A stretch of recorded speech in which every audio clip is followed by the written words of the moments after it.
Nuevamente en un programa de íntimo interés nos acompaña la comunicadora y periodista y además mujer de letras, Jessica Zambrano Alvarado, a quien le voy a pedir que de a poco vayamos escultando qué hace, para no leer un currículum, sino que ella misma se curriculice.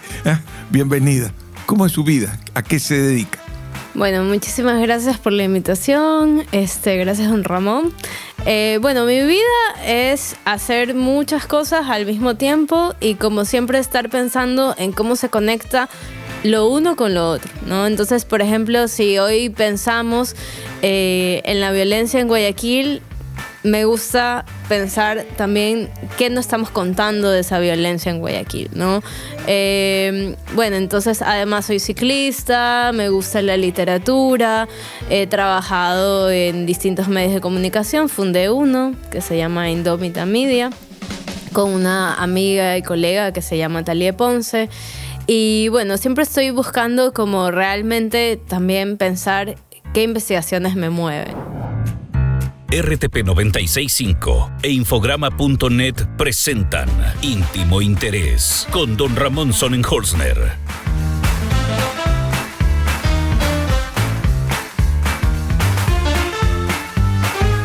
Una exploración a la naturaleza humana.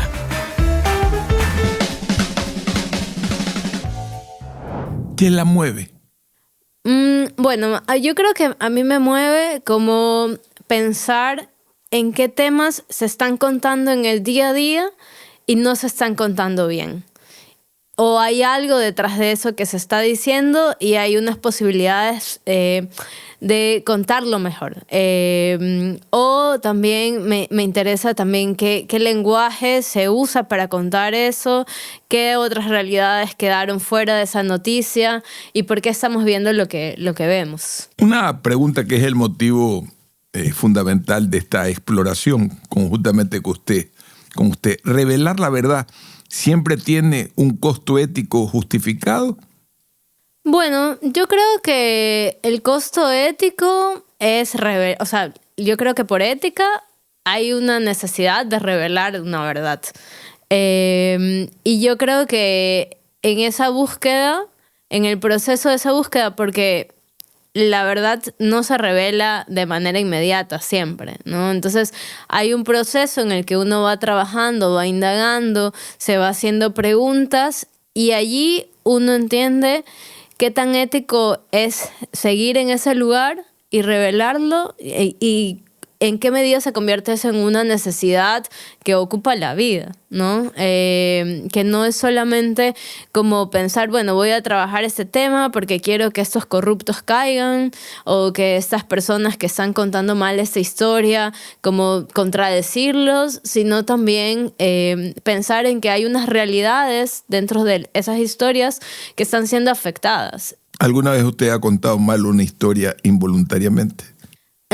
Yo creo que he contado mal una historia generando expectativas sobre algo que no pasó. Ya, por ejemplo, me pasó que un escritor ecuatoriano dijo que estaba vendiendo que fue esto cuando yo trabajaba en Diario El Telégrafo, que estaba vendiendo sus obras a Netflix. Entonces ya las estaban produciendo, pero luego vino la pandemia. Entonces lo que yo escribí se convirtió en un fake news, porque nunca terminó pasando.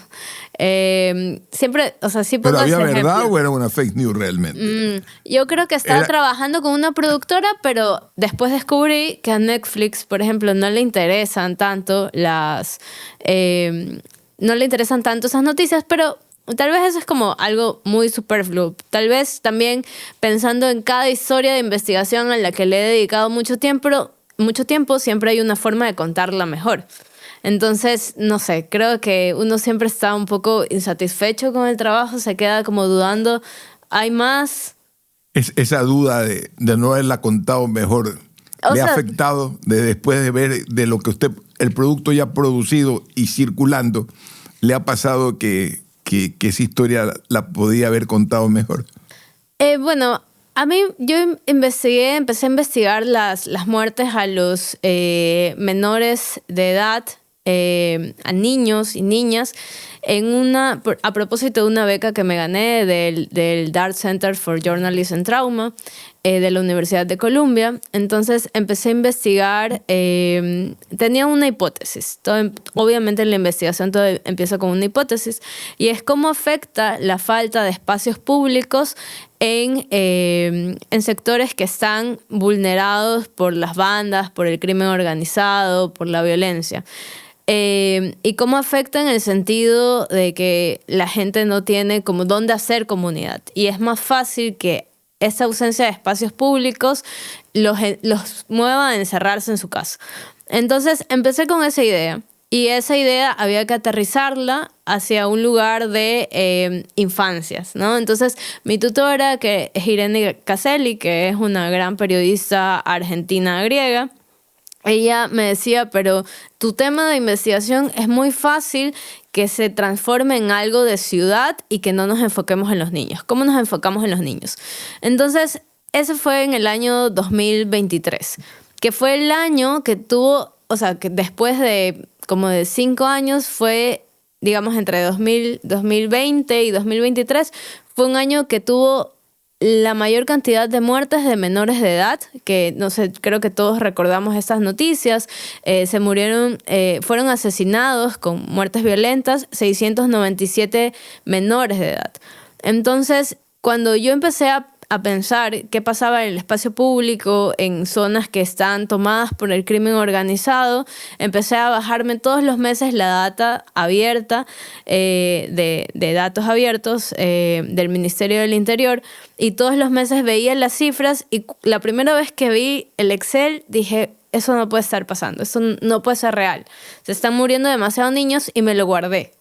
Me lo guardé porque dije, bueno, esto lo estoy investigando, voy a ir a estos lugares en los que he planteado mi investigación, que son, en este caso era Sociovivienda y el Guasmo Sur. Entonces, después empezó a salir en las noticias que han muerto la mayor cantidad de niños que en los últimos 5 años, en solo un año, habían muerto mucho más niños. Y lo que empecé a ver es que los medios empezaban a contar esta historia metiendo a todos los adolescentes, infantes en una sola, digamos, en un solo saco, ¿no? Entonces decían menores de edad, que es de 0 a 18 años. Entonces todos sabemos que no es lo mismo tener de 0 a 5 años que tener de 5 a 13 y que tener de 13 a 17 años, ¿no? Entonces, mi preocupación eran los niños de 0 a 5 años porque yo estaba trabajando en primera infancia. Y la gente lo que usualmente hacía era vincular a esa gran cantidad de muertes violentas con personas vinculadas al crimen organizado, porque sabemos que también hay reclutamiento juvenil en menores de 18 años desde los 13. Pero bueno, para no seguir alargando esa historia, es que claro, yo conté esa historia, pero la conté desde un lugar del espacio público que me parecía fundamental, y cómo hay mujeres, lideresas de barrios, principalmente mujeres, que están como lidiando con el crimen organizado, pero pensando como en las infancias. ¿Ha sentido que ha derribado alguna estructura de poder con sus reportajes? Yo creo que sí. Siempre cuando una historia se cuenta bien, hay algo que se mueve. Y, por ejemplo, estuve investigando los centros de desarrollo integral infantil y cómo había educadoras que se habían suicidado, que murieron porque estaban impagas por el Ministerio de Educación, por el Ministerio de Inclusión Económica y Social, que ahora es el Ministerio de Desarrollo. Y en ese momento, bueno, el comunicador del ministerio me decía, pero usted fue a tomar fotos, ¿cuándo hizo estas entrevistas? Antes de tomar las fotos, antes de solicitarnos información.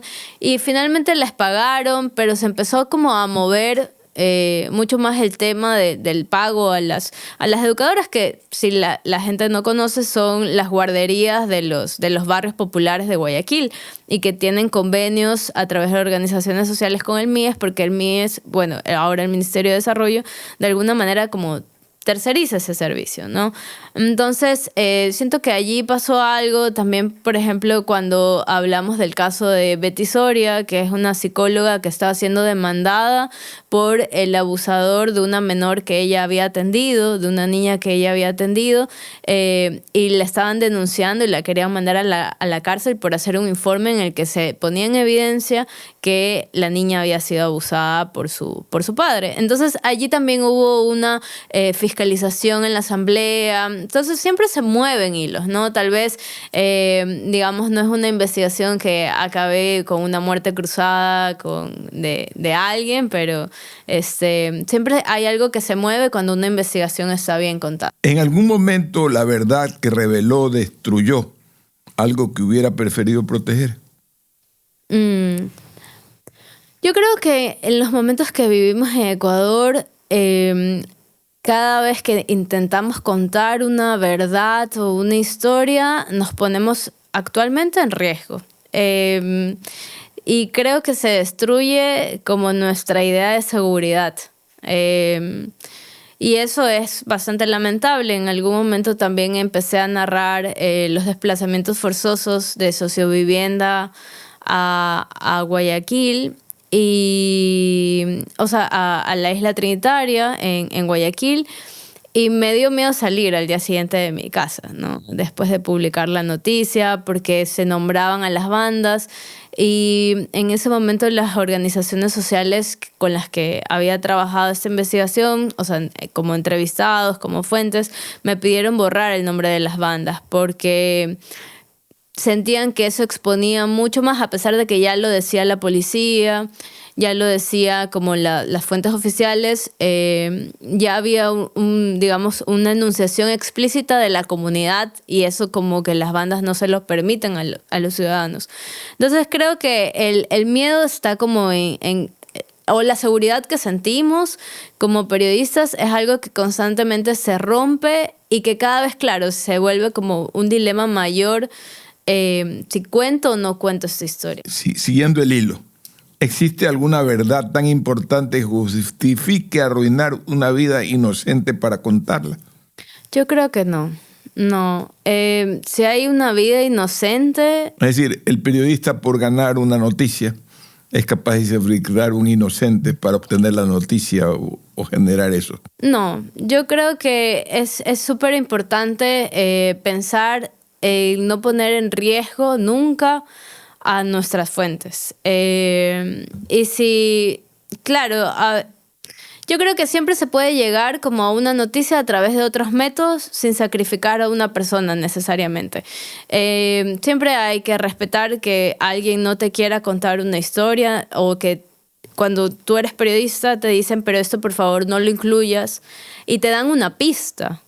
Ya, muchas veces te dan una pista, no te dan una historia, y cuando te dan esa pista tú puedes llegar a una gran historia a través de otras voces, no necesariamente sacrificando a esa persona que te contó eso, ¿no? Entonces yo creo que en ese sentido sí es importante sobre todo proteger a las fuentes, tal vez pensar qué tanto quiero exponer algo, si le va a costar la vida a una persona. Yo creo que y peor si, o sea, claro, o sea, y no hay vidas que valgan más que otras, o sea, no es que mi vida como periodista valga más. Pero la puede exponer al generar una investigación fuerte y generar una muerte, un suicidio o algo por el estilo. Pero cambiando de pregunta, oyendo otra, ¿ha guardado alguna vez una grabación, un documento, un testimonio o un cajón sin publicar? Sí. ¿Por qué razón? Hay muchas investigaciones que se quedan guardadas, o yo tal vez no pensaría que se quedan guardadas, sino que se quedan como en proceso, esperando un momento, como reposando. Porque si una investigación, digamos que tiene que ver con tráfico de influencias, con crímenes, incluso contra líderes medioambientales que se enfrentan como David contra Goliat, creo que siempre se puede contar, y tal vez están reposando allí esperando un momento en el que le dediquemos nuestra mejor versión, nuestra mejor calidad de tiempo para hacerlas. Y bueno, a mí me pasó que en algún momento empecé a investigar temas vinculados a las comunidades del Golfo de Guayaquil y cómo protegen al manglar. Y bueno, esta investigación se quedó allí porque me enfermé y sucedieron un montón de cosas que al final no se pudo terminar de editar. El ministerio que me tenía que enviar preguntas que sirvieran para contrastarme información nunca llegaron tarde, o sea, sí llegaron, pero llegó tarde esa información, entonces eso todavía está ahí guardado. Hablando de lo que está guardado, ¿alguna fuente que confió en usted le dio información explosiva y luego sufrió consecuencias que no imaginaba? Yo creo que no. O sea, siempre me intento mantener como muy cercana a mis fuentes para saber cómo recibieron la publicación de una noticia, qué pasó. Me pasó tal vez... bueno, o sea, no creo que haya alguien explotado después de una investigación y haya recibido como consecuencias. Creo que todas las personas que he entrevistado todavía y que han sido mis fuentes están vivas. El tema era si alguna fuente que confió en usted le dio información explosiva y luego sufrió consecuencias que no imaginaba. Esa era la pregunta. No que explotaba. No ha tenido todavía esa experticia. Seguramente le llegará en los próximos años, porque así es el recorrido de un periodista. ¿Seguirá contando las mismas historias? ¿Tiene algún nuevo, como dirían ahora que se usa el anglicismo, do you have a new business plan? ¿Tiene usted un nuevo business, una nueva visión o un nuevo plan de comunicación? ¿Cómo va su vida en ese sentido? Sí, hay muchas, digamos, historias que se quedan tal vez allí reposando, como decía, y creo que uno siempre quiere insistir en esas historias, en contarlas. Pero ahora sí que estoy un poco tal vez preocupada y creo que es algo que siempre ha estado como en mi línea de investigación, que es cómo vincular temas de investigación vinculados con la corrupción, el crimen, pero tratando de trazarlos también desde el medio ambiente.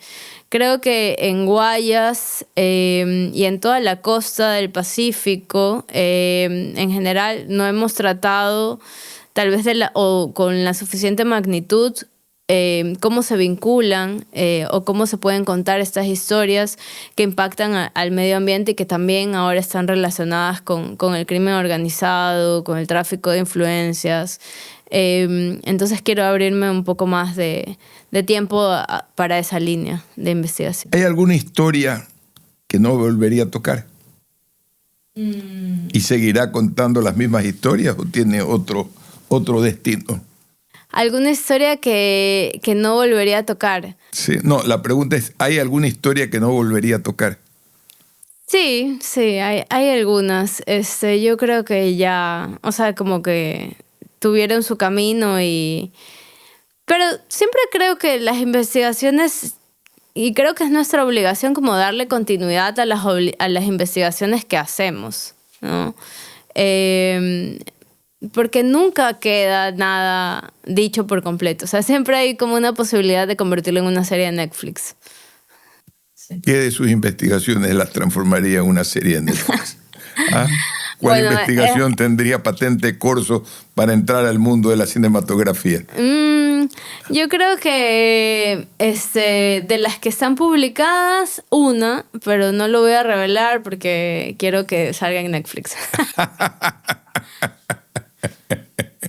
¿Ah? ¿Y tiene el productor para llegar al Netflix? No, tal vez Cuidado, le pasa HBO, como claro, tal vez me convierto en una fake news yo misma, pero no. Bueno, puede crear su propia producción y lanzarla en... Yo creo que es algo en lo que tenemos que ir pensando ya los periodistas ecuatorianos, a pesar de que dicen que Netflix no es no hay mercado en Ecuador para Netflix. Es muy pequeño, pero sí, seguro hay algo que va a empezar como a Pero tal vez ese es como el final, ¿no? Es como, lo importante es hacer la historia. Usted ha hecho periodismo, mucho periodismo de cultura. Sí. Entre el periodismo de cultura y el otro periodismo del que venimos a hablar, ¿con cuál se queda? Yo creo que no están separados. Y porque entendemos acá, y yo a veces me cuestiono a mí misma como diciéndome soy una periodista de cultura, porque entiendo que mucha gente considere que hacer periodismo cultural es hacer periodismo de eventos o de espectáculos o de contar cómo fue un evento, si fue increíble, cómo fue la inauguración. Y yo creo que hacer periodismo de cultura es hacer periodismo humano, es abordar una visión de las personas que posiblemente no se está considerando, y es igual que el resto de periodismo. También hay posibilidades de investigar, también hay corrupción, también hay lavado de activos, también y muchas veces hay más, porque, o sea, por ejemplo, en Colombia tenemos el caso de cómo se lavaba dinero a través de obras de arte y cómo había artistas favoritos del crimen organizado, ¿no? Y eso es periodismo de investigación. Yo creo que la cultura se mueve en unos espacios que tal vez en Ecuador todavía no dimensionamos porque no le damos como mucha cabida al periodismo cultural. El periodismo cultural siempre es el primero en irse de los medios de comunicación tradicionales. Es como la nota rosa, linda, pero yo creo que el periodismo, y siempre lo pienso, el periodismo cultural me enseñó que cuando la gente quiere contar la gran historia, la historia de corrupción, la historia del presidente, los pesos pesados, termina como contando la misma historia que están contando muchos. Y el periodismo cultural te permite como indagar en cosas que tal vez en procesos. Y eso a mí me ha servido muchísimo para hacer periodismo de investigación. Al menos desde la manera en la que yo ¿Y en la cultura qué le pienso gustaría investigar para terminar? En la cultura, bueno, ahora creo que precisamente el tema que estoy haciendo y que va a estar en Netflix, no mentira, que está vinculada a... es que esto tiene muchos aristas porque yo pienso en Cristina Rivera Garza y Rulfo. Cristina Rivera Garza escribió un libro sobre Juan Rulfo e hizo toda su ruta. Y una de las cosas que Rulfo decía sobre la costa de México es que en los años 40 esa costa ya era brava. Y había una violencia por explotar. Y hoy vemos la violencia como explotado. Yo creo que hay una historia de los pueblos que está ligada como a una geografía y a un despojo histórico que hoy nos demuestra que hay lugares que sufren una violencia extrema y un desamparo estatal y de servicios básicos mucho más que otros lugares. Entonces, siento que esa historia que es arqueológica, que es cultural, que es antropológica, sobre la costa Pacífico, es una historia y el crimen es una historia que se puede contar también desde una visión cultural. Entonces, tal vez el gran proyecto de vida sea cómo ligar como esta cultura. Digamos, no, lo cultural obviamente no tiene nada que ver con el crimen, ¿no? Pero sí hay unas narraciones que se han venido hilando tal vez a partir del despojo, de cómo se vacían los territorios y cómo se piensan como en segundo plano. Pero la delincuencia sí construye cultura. Claro, sí, la construye y también, altera, ¿no? Si no veamos todo lo que ha sucedido alrededor de la música, alrededor de lo que usted señala también, de los pintores o artistas plásticos que ayudan al lavado. Muchas gracias. Muchas gracias. Ha sido un honor Ramón. tenerla acá, a la periodista Jessica Zambrano Alvarado, que nos ha acompañado nuevamente en Íntimo Interés. Hasta el próximo encuentro.